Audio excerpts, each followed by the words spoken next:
My mother worked as a nanny for a wealthy family and gained the favor of her employers, who allowed her child to serve as a study companion for their young master. My younger sister insisted that, as the older sister, I shouldn't compete with her for the opportunity, so she got her wish and attended the elite school. I continued my education at an ordinary school. 5 years later, as I was about to graduate from university, my sister died abroad, her body covered with signs of abuse. On my way to claim her remains, I was in a car accident. When I opened my eyes again, it was the day we had to make our original choice. Without hesitation, I chose to become the young master's study companion. My younger sister watched quietly, raising no objections. I knew she had also been reborn, and our lives were once again reversed. Mother called Estelle and me to her side, beaming with joy, as she said, "Madame mentioned that our daughters are around the same age as young Master Adrian.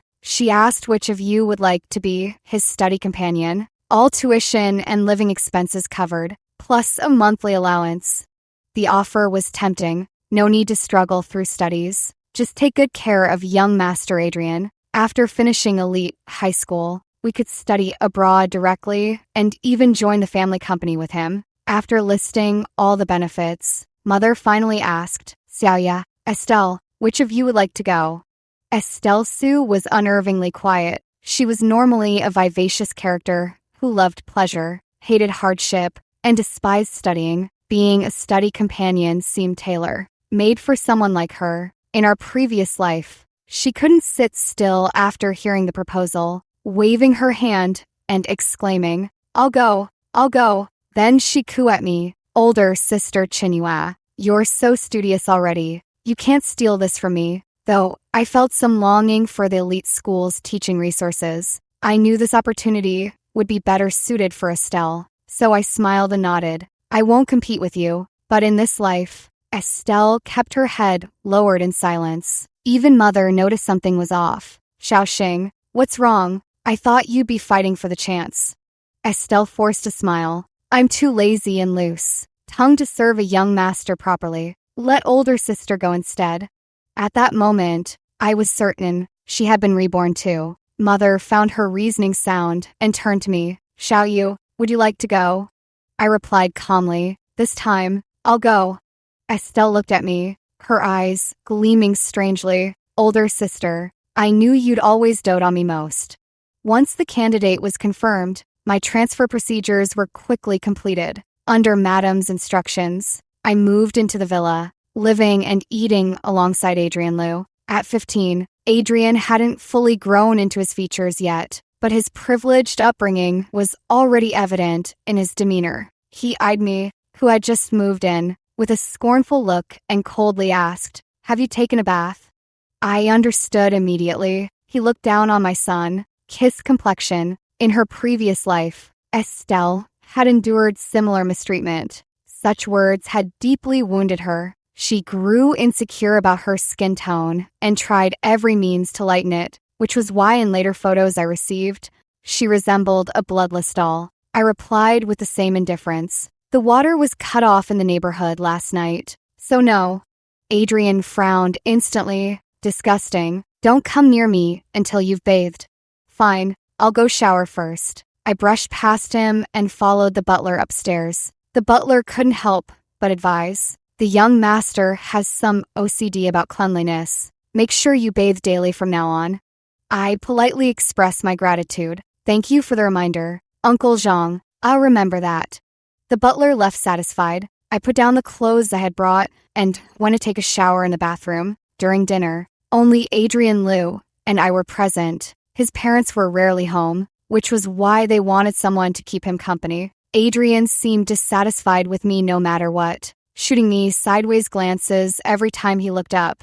I pretended not to notice and kept my head down, focusing on eating. With a clatter, Adrian threw down his chopsticks. The butler was sweating nervously nearby, but I continued eating with my head down, my appetite completely unaffected. This young master had been pampered since childhood and had never encountered someone as thick-skinned as me, someone who remained unfazed no matter how he tried to belittle them. Naturally, he lost his composure. "Are you a pig? All you do is eat, he sneered, his tone harsh and mocking. After finishing my last bite, I wiped the corner of my mouth with a napkin before replying leisurely, "Young master, we're both at an age where we need to grow. Eating well helps us get taller. Have you reached 6 feet yet?" Adrian completely lost it. He growled, get out of here." Leaving was out of the question, so I casually made my way upstairs. I knew provoking Adrian Liu would bring me trouble. After all, he could make my life difficult without lifting a finger. I pulled out a diary filled with hasty, scribbled handwriting, clearly written by someone short on time, but with much to say. After skimming through most of it, I carefully tucked it away. The next day, Adrian and I rode to school together. Adrian's class was filled with children from wealthy, influential families like his. They shared resources, formed cliques, and the one led by Adrian was the most popular. Wealth was one factor, but appearance weighed even more heavily. When I stood at the podium while the teacher introduced me to the class, the room erupted in laughter. Did she just roll around in a mud pit? Oh my God, how can someone be so tacky? I bet she stinks. Stay away from me. Every word reached my ears, clear and sharp. I could only imagine how lost Estelle must have felt standing here. She was quite popular at her previous school because of her pleasant personality and willingness to help others.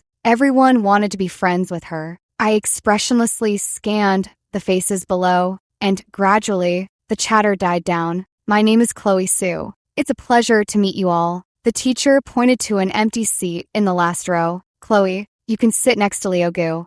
Leo Gu, a temperamental problem child from a wealthy family, far worse than Adrian Liu. I walked over and set down my backpack. Leo, who had been feigning sleep, lifted his head, his sharp eyes filled with hostility. "Who said you could sit here?" The teacher did. I went on organizing my backpack, ignoring him. Leo kept glaring at me, seeing me settle in calmly. He suddenly stood up and kicked my desk over with a loud crash. The whole class fell silent. Even the teacher didn't dare to speak. I looked at him and smiled, patient yet resigned. It must be hard to control those violent urges. "Huh? You're actually doing pretty well."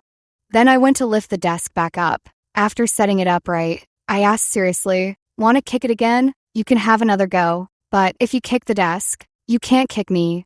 I was subtly implying to everyone, including himself, that he had violent tendencies. Leo Gu probably hadn't suffered this kind of hidden loss before. He directly grabbed my collar, and I instantly covered my face, shouting, "Young master, save me."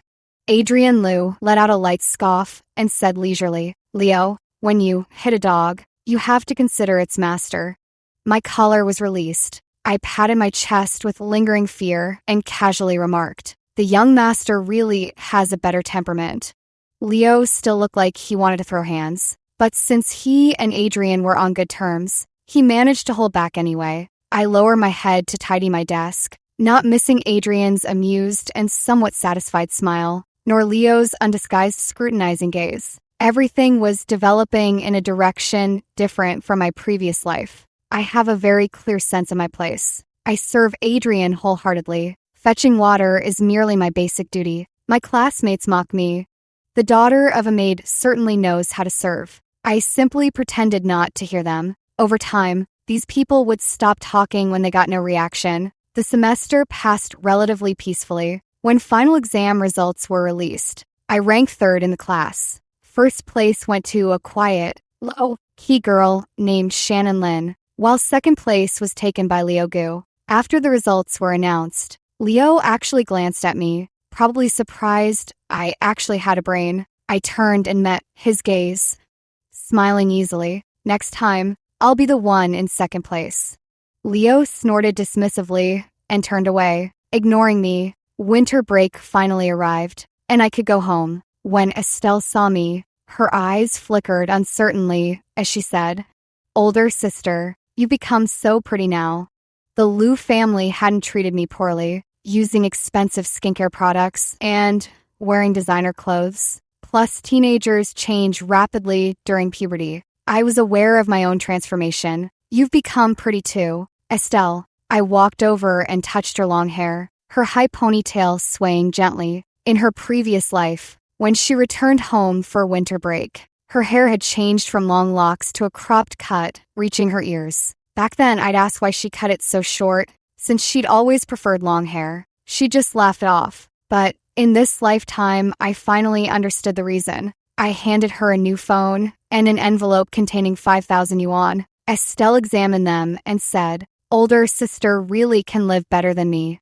But next semester will probably be tough. Will you manage?" She propped her chin in her hand. Watching me, I nodded. "It should be fine. More importantly, are you settling in okay?" "Not really." Estelle fiddled with the new phone, complaining, "Studies are hard. The water heater at home keeps breaking. Cafeteria food is awful. Mother nags too much." I listened quietly until she chuckled dryly. "Estelle, you thrive anywhere, but I can't." I hugged her from behind. "But we're twin sisters. Our fates are connected." She murmured softly, "You're right." After winter break, she gave me another completed diary. "From now on, you'll have to walk your path alone." In my previous life, 2 months after winter break, Mother moved back to our hometown to care for Grandma, and I transferred schools along with her. Estelle Sue and I could only keep in touch through our phones. Gradually, apart from sending me money, she rarely contacted me anymore. I smiled as I took the diary, looking forward to the day we meet again. After packing my luggage and returning to the villa, Adrian Liu said discontentedly, "You wouldn't have come back until school starts if you could help it." I gave him a slight smile. "Not really. Have you been studying hard, young master? Think you can outscore me this new semester?" The butler shot me a warning look from the side. Adrian, left speechless by my retort, stormed upstairs in a huff. I smiled at the butler and returned to my room as well. Sitting at the desk, I stared at the tear. Stain marks on the diary. The page read, "That day, she arrived, and my nightmare began. From then on, I was no longer human, but a dog to be treated however one pleased." In the second week of the new semester, a transfer student joined our class. The girl mentioned in Estelle's diary, Beatrice Wan. Beatrice Wan came from a prominent family, possessed striking beauty, and smiled like a little angel. She, Adrian Liu, and Liu Gu grew up together as childhood friends, though she later transferred abroad for school and has now returned. The way Liu Gu and Adrian Liu treated her was noticeably different from how they treated others. Anyone with eyes could see it. Classmates secretly gossiped about the relationship between the three of them, and I overheard snippets. Surprisingly, I even made an appearance in their chatter. When Beatrice Wan first heard that I was Adrian's study companion, she showed no disdain. Instead, she smiled, took my hand, and deliberately said for Adrian to hear, "Adrian has such a terrible temper. You've had a hard time." Yeah. Adrian wasn't angry at all. In fact, he seemed a bit flustered. "Where do I have a bad temper? Besides, if you think my temper is so bad, then maybe you shouldn't be friends with me." He even got all sunder about it. Beatrice was long used to the sight of Adrian and smoothed things over with a few coaxing words, quickly cheering him up. If I hadn't seen her wiping her hand with a cold expression after letting go of mine, I might have doubted whether the Estelle I knew and the one before me were the same person. Fortunately, she was. This arrogant and cruel young lady hadn't changed a bit. During the sports meet, I was inexplicably signed up for the 3,000-meter race. Clearly, someone was playing tricks. The sports committee member smirked gleefully. "The list can't be changed now. You'd better prepare yourself during this time." I secretly observed the expressions of my classmates. A few showed concern for me, but most were just watching for entertainment. In my previous life, Estelle Sue was signed up the same way. By then, the bullying she endured was already severe. She didn't dare object and had no choice but to run, eventually collapsing on the field with no one even taking her to the infirmary. It was the school doctor who found her and brought her away. This time, it's my turn. The only sensitivity I possess is reserved for Estelle. Toward others, I maintain an equal measure of indifference. "Young master." I stood up and shouted toward the front row. "Adrian Liu, young master, young master, young master." Adrian Liu was chatting with Beatrice Wan and turned around irritably. "Shut up." What is it? I've been signed up for the 3,000-meter race. I can't run it. I'll die if I do. You're the young master. Figure something out. I said this with utter shamelessness. Adrian Liu. Beatrice won. I ultimately didn't run the 3,000 meters after all, because Adrian Liu said, if she won't run, then don't make her. And the sports committee removed my name from the list. Leo Gu sat beside me, sneering coldly. Bookworm. What's wrong with being a bookworm? Are you going to hit me? Why would I hit you? Then forget it. Leo Gu was so angry, he gritted his teeth, flipping through his textbook with violent rustling sounds. I knew Beatrice Swan was watching us, but I pretended not to notice. In the days that followed, my life became considerably more eventful. When someone splashed water on me in the restroom, I returned to the classroom dripping wet and planted myself in front of Adrian Liu. Young master, someone's beating the dog without regard for its owner. Adrian Liu nearly choked on his water, and our classmates wore varied expressions, probably never expecting me to have such thick skin. After that, no one splashed water anymore, but they started stuffing dead mice into my desk. I carried a mouse by its tail over to Adrian Liu and announced with deadpan seriousness, young master, someone's beating the dog without regard for its owner again. Adrian Liu nearly vomited at the sight of the bloody, mangled dead mouse before him. He roared, "Get the hell away from me." With a wounded expression, I carried the mouse back to my seat and handed it to Leo Gu. Young Master Gu, take this dead mouse. Let's seal our master servant contract with it. Leo Gu's face turned ashen, but he was genuinely considering it. Once Adrian finally recovered, he snapped irritably, "I told you to throw that mouse far away. Now get back here." After that day, no one left dead mice for me anymore. Following the dead mouse incident, the methods of tormenting me became more sophisticated, like framing me for theft. A girl from the neighboring class lost a gold bracelet, and due to its high value, the school urgently checked the surveillance footage. After reviewing the recordings, they noticed I had brushed past her, and shortly after, she returned to her classroom claiming the bracelet was missing. So, the security team and teachers overturned my desk, and sure enough, a gold bracelet tumbled out. Everyone stared at me with vindicated suspicion, as if my poverty automatically made me a thief. The teacher looked disappointed. "Chloe Sue, even if you..." "Don't be disappointed yet, teacher. Just send it to the forensics lab. Checking the fingerprints on the bracelet will prove whether I touched it or not." My words left the teacher speechless. The girl protested weakly, putting up a bold front. "You must have worn gloves when you stole it." I shrugged indifferently. "Show me the evidence. Young master, someone." Enough. Adrian Liu walked over with a headache, sighing wearily. "Investigate properly. It wasn't her." As the girl tried to speak again, Leo Gu cut in abruptly. "The only thing she'd ever steal is extra fruit from the cafeteria to eat later." I admitted without shame, "Because it's delicious. I wanted more."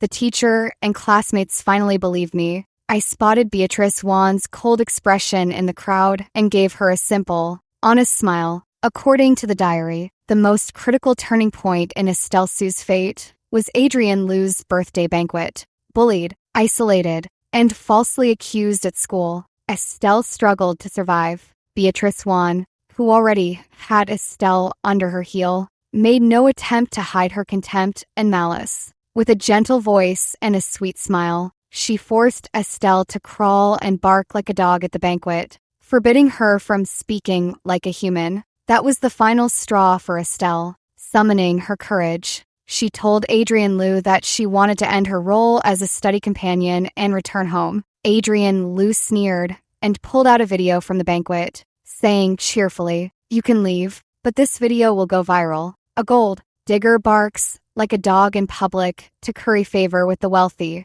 Your face is clearly visible. I remember you have an older sister. She probably won't fare well either when this blows up."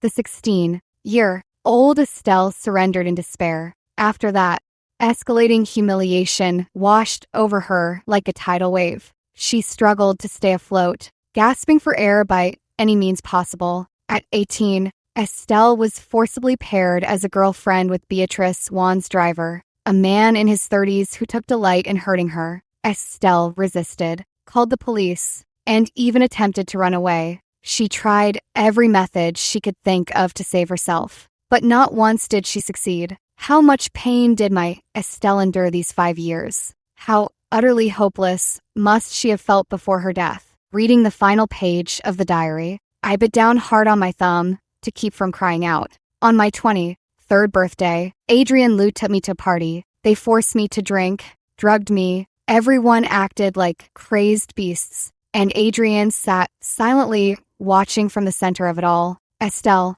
I was in so much pain then. My body ached, my head throbbed, my heart shattered, and then I died. I slumped over the desk, sobbing uncontrollably, and didn't even notice when Adrian entered the room. Adrian frowned. You look awful when you cry.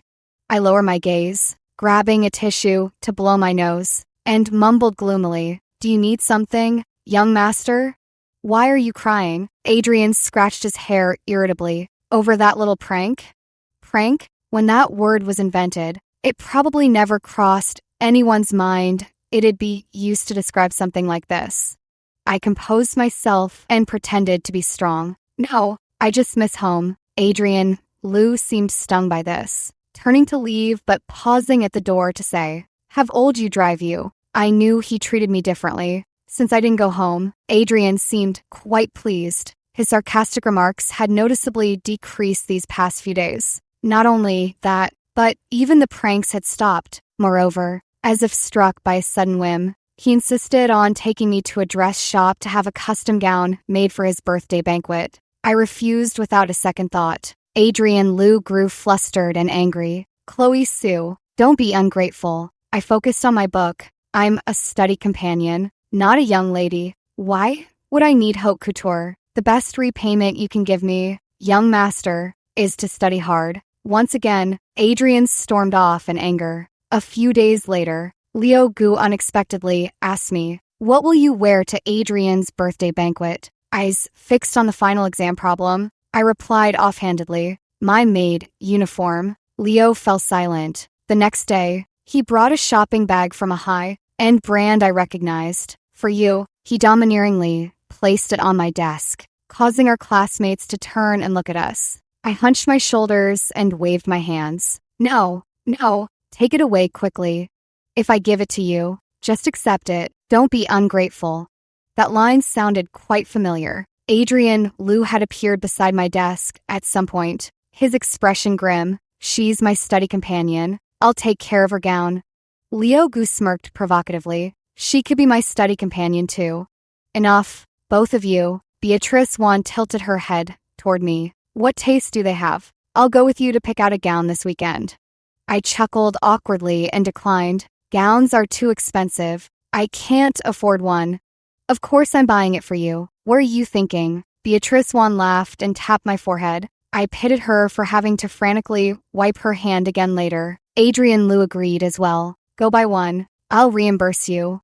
Leo Gu tossed the gown bag into the trash can behind him. Suit yourself if you don't want it. I looked at him seriously. What a waste to throw it away. If you invite me to your birthday party, I could wear this set. Leo Gu was taken aback, glanced at me, then lowered his head to fiddle with his phone. No loss. I'll buy you something better.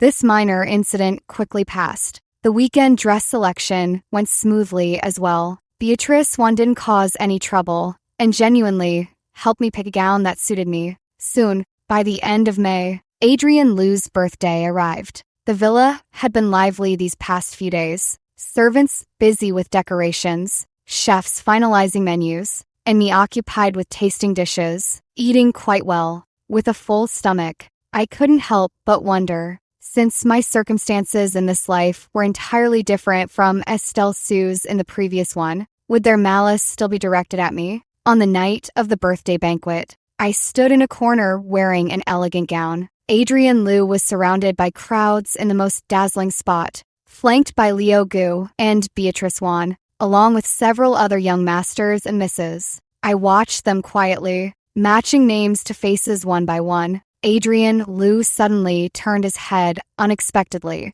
Our eyes met briefly before he looked away and continued discussing something. The birthday gathering was mostly attended by peers. In high society, children's social connections are also a crucial aspect. Hey, whose guest are you? The boy standing beside me examined me without any attempt to hide his scrutiny. The gown is indeed a luxury brand, but young ladies need more than just a dress. They need dazzling jewelry, flawless makeup, delicate skin, and a touch of social grace to navigate such occasions with ease. I made no effort to conceal it and told him bluntly, "I'm young Master Adrian's study companion." He burst into laughter, drawing the attention of several others nearby. "I've heard about you, the Liu family nanny's daughter. Clothes really make the person. You look almost presentable like this. Is young Master Liu this fond of her? Even buying her a gown? Surely it's not just." They snickered knowingly, as if they'd uncovered some unspeakable secret between Adrian Liu and me. I opened my mouth to call for the young master, but a girl nearby grabbed my arm to stop me. She warned them, "Watch your words, or you'll regret it." The boys brushed it off completely, leering shamelessly. Regret it? What's she planning to show us?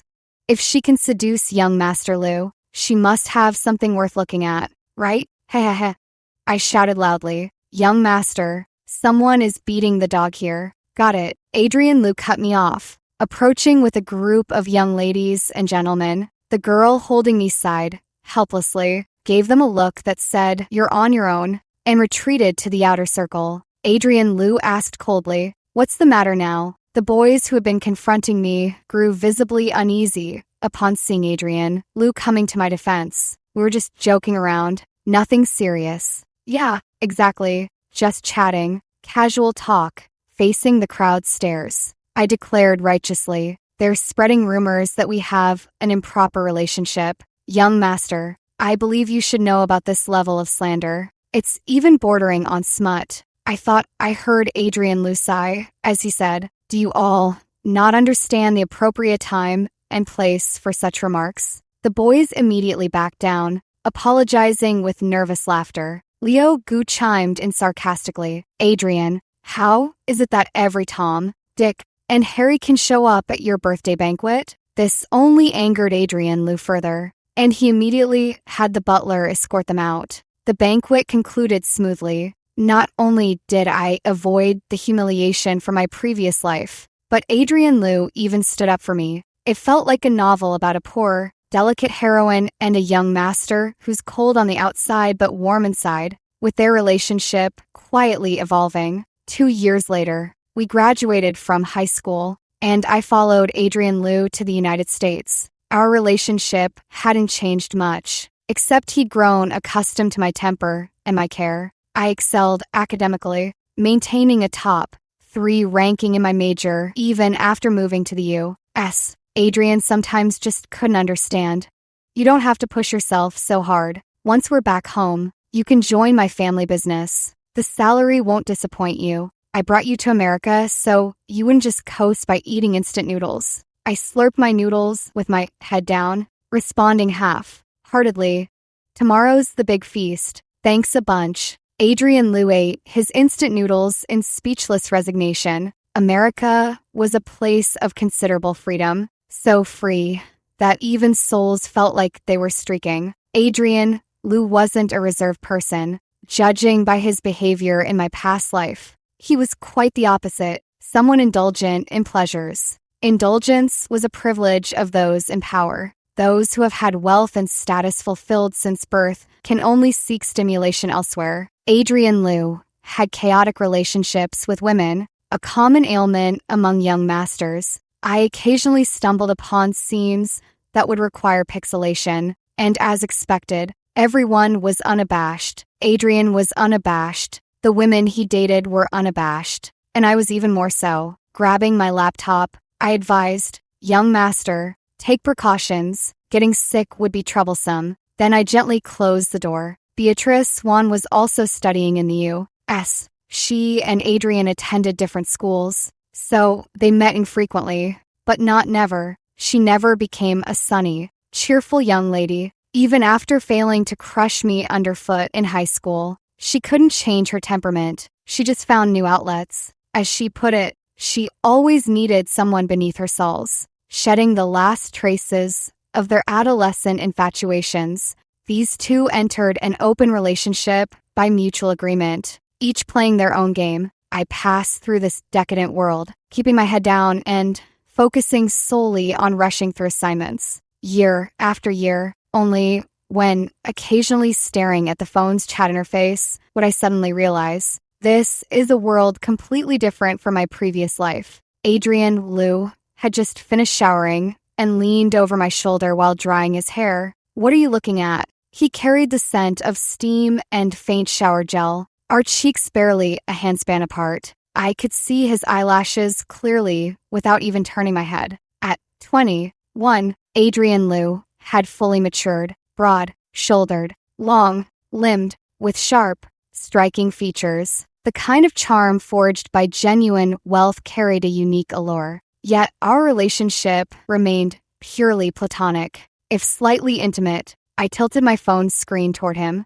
It was a photo sent by my younger sister. Adrian Liu stared at it for a moment, straightened up, and tossed a casual, "She's not as pretty as you," before walking away, even though we shared identical faces. After graduating smoothly from the U.S., I returned to China with Adrian Liu, alongside Liu Gu and Beatrice Wan. The once playboy young master had transformed into a promising talent, now maneuvering through business circles with a wine glass in hand. I naturally became Adrian Liu's assistant. Liu Gu had probed several times about my relationship with Adrian Liu, and upon getting his answer, became quite enthusiastic about poaching me. After several such attempts, Adrian grew annoyed and directly warned Liu Gu not to approach me again. Beatrice Wan entered the entertainment industry. These days, a beautiful young lady from a wealthy family would gain many fans, even without professional skills, especially since her family doted on her and invested heavily in resources for her.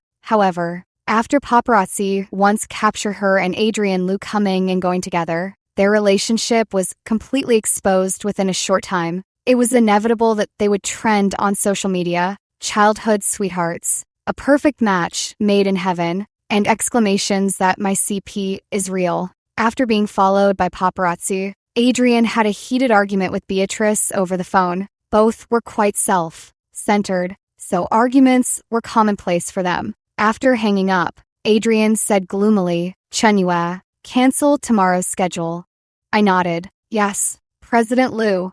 Adrian had indeed been under considerable pressure lately. Stepping into the company, what he faced was worlds apart from his student days. He lay back on the sofa, weariness veiling him like a gauze. He said, The feast, as the name implies. The world itself is a grand banquet, a place for revelry and the ebb and flow of desires." I checked the time, 11:30, and offered no objection. "All right, I'll get the car." Just as I was about to step out, Adrian Liu grabbed my wrist. Losing my balance, I tumbled right onto him. I gasped in surprise. "Young master?" Adrian held me tightly in his arms and sighed helplessly. "Chenyue, do you have any idea how long I've been holding back?" With naive honesty and an upright expression, I replied, "Holding back what? Are you hurting somewhere?" He seemed to have 1,000 words to say, but they melted into a self-mocking smile as he released me. "You're too pure. I can't bear to taint you." I composed myself and gazed at the top of his head, replying foolishly, "That's right, I bathe every day."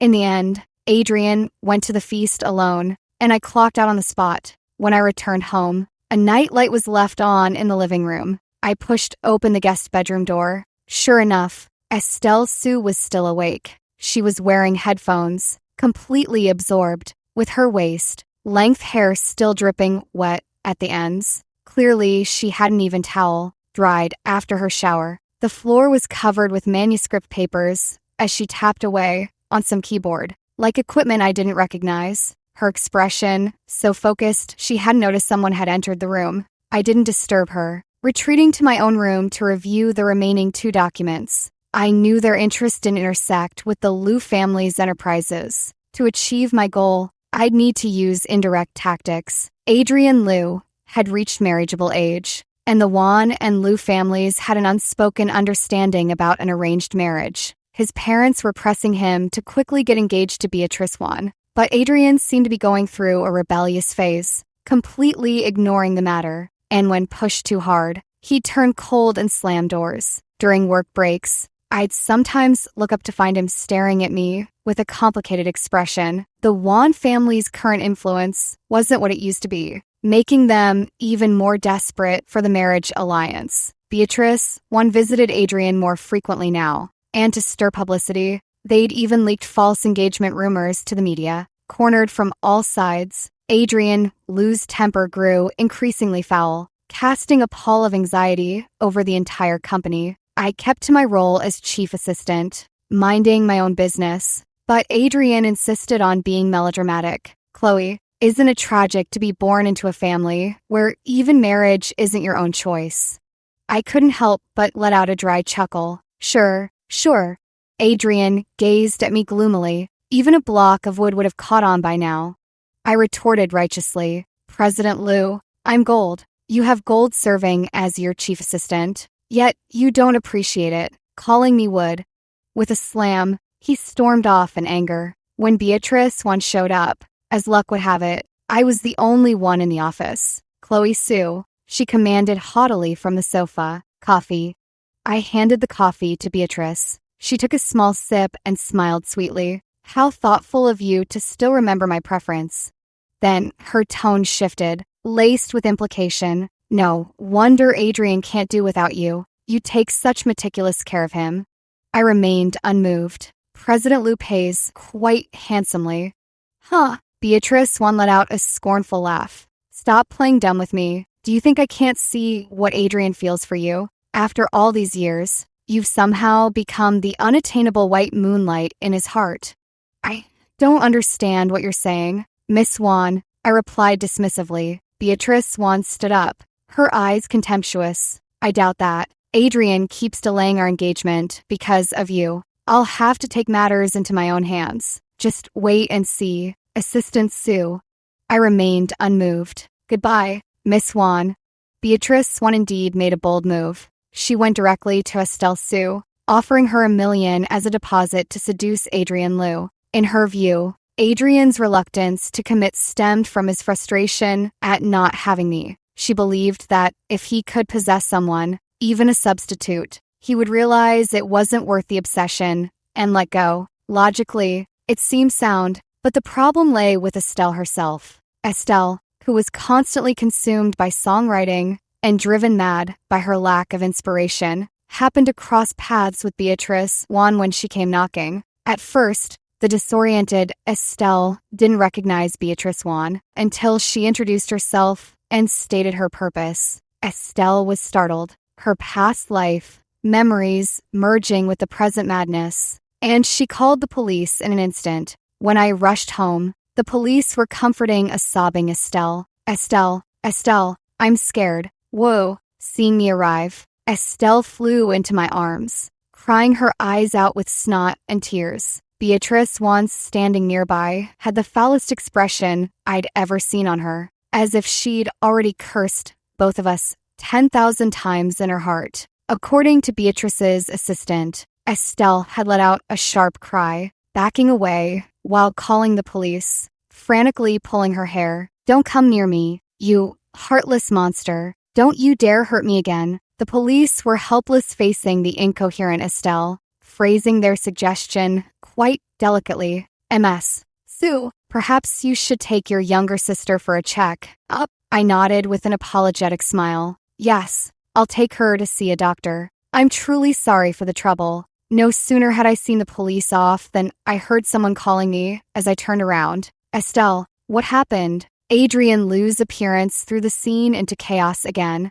and Beatrice Juan was the one who lost control. Beatrice Juan had been bottling up a bellyful of anger, and now it all erupted. Adrian Liu, what are you doing here? Coming to your executive assistant's home. I didn't want to get caught in the crossfire, so I carried Estelle Sue back to the room. Estelle had calmed down by now, exhausted from crying, and whispered, I'm sorry for causing you trouble. I gently wiped her face. It's me who caused you trouble. After explaining the whole story from beginning to end, Estelle laughed with red eyes. I knew it. You can thrive anywhere. But don't think about seeking revenge for me. You're doing well. I'm doing well. This lifetime is enough. My Estelle will always be so kind-hearted, always thinking of me. Don't worry. You know me best. I understand what's important. Estelle shifted to the side, and I lay down on the bed too. We held hands, forehead to forehead. I murmured, whether it's the Liu family or the Wan family, they're like trying to shake a giant tree with the strength of a mayfly to me right now. But we're still young, and we have plenty of time to work on this. I'm truly happy. Estelle, I have a talent for music. So many people love the songs I write, and I get to be with you every day. My only worry is how to compose even better songs. This is something I wouldn't have dared to dream of in my past life. She showed an innocent smile. Let's keep this happiness going, together. I smiled too. Okay, we definitely will. A knock sounded from outside. I tucked Estelle in and went to open the door. Beatrice, one had already left. Adrian Liu asked wearily, "Why didn't you tell me right away?" I poured him a cup of tea. Because it wasn't necessary. Not necessary? His voice rose slightly.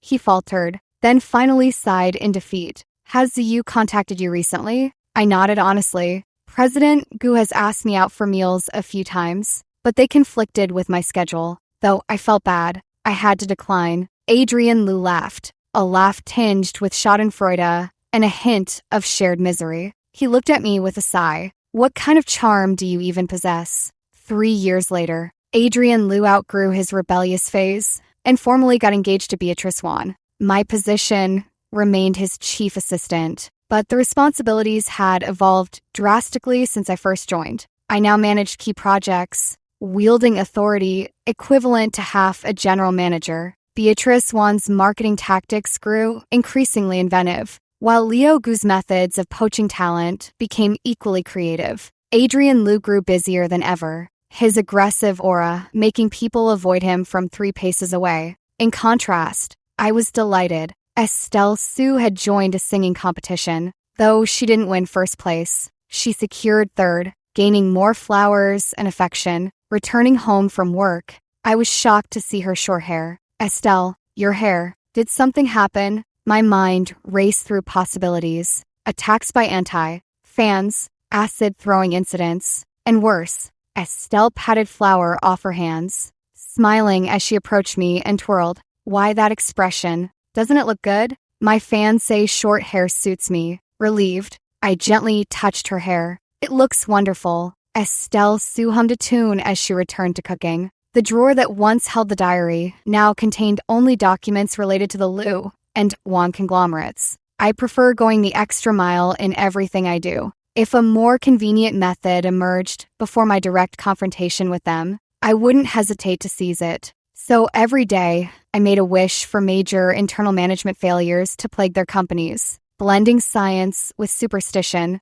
I believed persistent focus would eventually yield echoes. The phone rang, and glancing at the caller ID, I confirmed it was Liu Gu, fresh off the successful completion of a major project. He was thoroughly relaxed and prone to stirring up trouble in his idle time. He'd grown bold enough to pick me up directly at my office building, insisting on having dinner together. Word reached Adrian Liu the next day, who promptly had security blacklist Leo's license plate. Days flowed like a steady stream until, at 28, Adrian Liu and Beatrice Wan's wedding trended in real-time searches. 2 months later, I resigned and, bound by a non-compete agreement, temporarily joined the ranks of the unemployed. Estelle Su seemed to have anticipated my actions long ago. She pulled out a bank card and handed it to me with an air of proud affection. Spend it as you like.